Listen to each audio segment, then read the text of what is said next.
بسم اللہ الرحمن الرحیم۔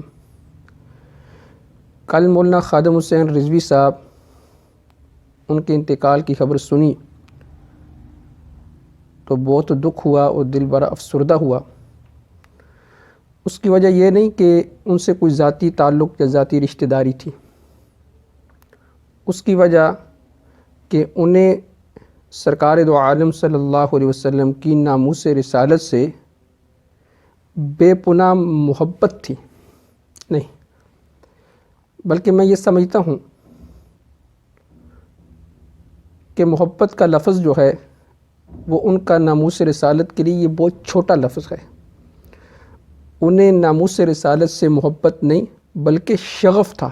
عربی کے اندر شغف کا لفظ اس سے انتہائی درجہ اوپر بولا جاتا ہے، جسے کہتے ہیں دیوانگی۔ انہیں نبی اکرم صلی اللہ علیہ وسلم کی ناموس رسالت سے دیوانگی تھی،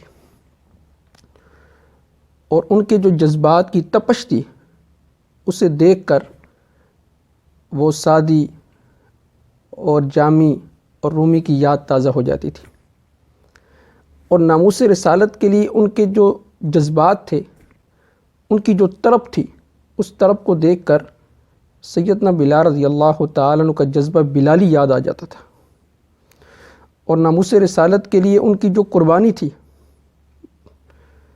اس قربانی کو دیکھ کر سیدنا صدیق اکبر رضی اللہ تعالیٰ عنہ کی قربانیاں یاد آتی تھی۔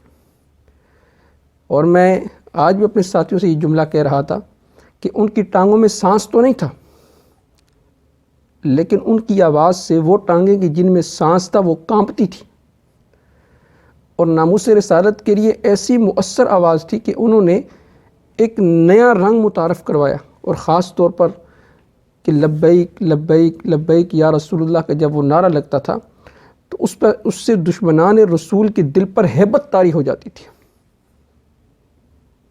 کیا عجیب جذبات تھے۔ میں تو یہ کہتا ہوں وہ جو بیچتے تھے دوائے دل، وہ اپنی دکان بڑھا گئے۔ خادم حسین رضوی صاحب دنیا سے چلے گئے، لیکن ان کے جانے کے بعد بھی ناموس رسالت کے لیے ان کی آواز ہمیشہ زندہ رہے گی اور وہ گونجتی رہے گی۔